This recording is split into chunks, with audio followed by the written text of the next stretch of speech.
نیوگپان نیست. نیوگپان نیست، هر کس از خود خوار و مادر داره.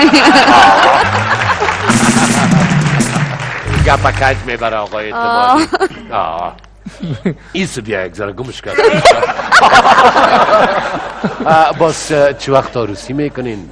یه خواندن آخو مثلا حال ده هنر هستی دیگه ادامه داره دیگه. اگه معطل بشینی که باشی ثبتم خلاص شوه ای کلپ شوه، باز دیگه آهنگ خامیشه بخوانی ای کلپ شوه ای ثبت شوه، ای تو خود قافله زندگی باز از پیشت میره.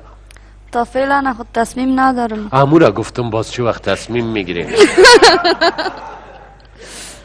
ببینیم دیگه. میکنی چی رقم؟ نه اوتر نیست، همیارا گفتم اما خودشان به خانه بخت خود برسن. نه دیگه کدام مقصد و مدعا نداریم. باز گیریم که تصمیم گرفتین چی گونه میخواین داینده یک شوهر داشته باشین؟ سنش بعد بسای نکنم میگه که سوال جدی است.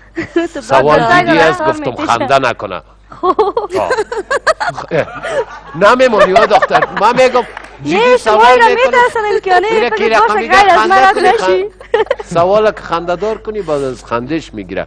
چگونه یک آینده وی شوهر داینده داشته باشین؟ لوده. نه لوده. نه لوده را خوب که بابیش اجازه نمیده که داماد لوده داشته باشه. چگونه یک بچه باشه؟ آل ضرور است کجا سیل میکنی چی؟ اوزونا سیل کده رویست میپانم. خب چه قسم؟ یک شخص خوب باشه، یه رو خو تحصیل کرده باشه، تحصیل داشته باشه. خب چی کاره باشه مثلا؟ چی کاره باشه؟ رئیس جمهور باشه. خیلی رئیس جمهور اگه میگیرین همیال وقت کاندیداست خوب رئیس جمهور اینه بزی اکسا خوش کنیگه.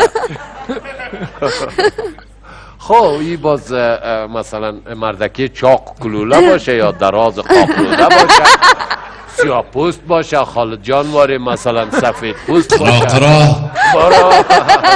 چی گونه یک آدم باشه؟ اینی مشخصاتش بگو.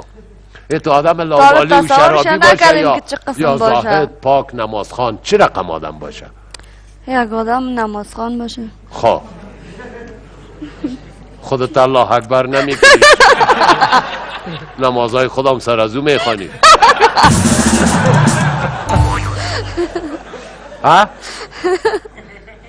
شما خبر دارین؟ از چی؟ از همی که من نماز نمیخوانم. خب یک چادر خالی میپوشی؟ من میفهمیدم نماز خوان. نه خیلی بزدجه بر صورت نگفتین بالاخره نگفتین که چی شده. من میگم گپ دور بخورد شما چپتا نمیگیرید. خب بالاخره نمیفهم چه قسم یک آدم باشه انسان. خواهمی هرچی که هرچی که در قسمت بود دیگه. هرچی که در گفت انسان باشه چی باشه؟ خب بگم یا را گمک شد مسکین که تو ناچاب بیدی من چی رقمی شور خوش کنم. یک وقت ندادن دیگه ندادن. خب برو باز بسال اگه میمان شدین در شبخند باز بگوین که چه قسم یا بسال تا و بسال نوش نوش. بینندای عزیز تشکر میکنیم از شرکت کوکاکولا و سال نوتان مبارک و تا که بانو خوشی کوکا نوش جان میکنن ما و شما میریم به یک وقفه کوتاهی.